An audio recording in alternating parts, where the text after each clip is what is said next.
Aprillis teatavasti oli meil eriolukord, kõik kraanid keerati kinni ja aprillis turg kaotas kuskil 40% tehingutest, nagu me teame.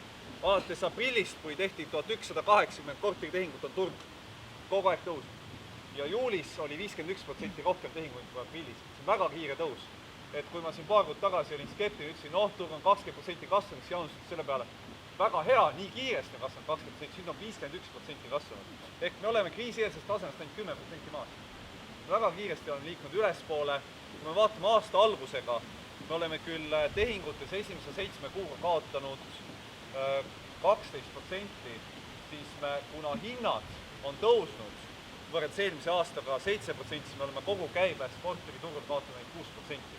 Ehk me saame korteriturul rääkida langusest, aga hetkel on näha, et see hinnalangus, kui üldse on olnud teatud segmentides, on olnud väga mõõdukas, väga rahulik, siis tegelikult on käibelangus on väga väike.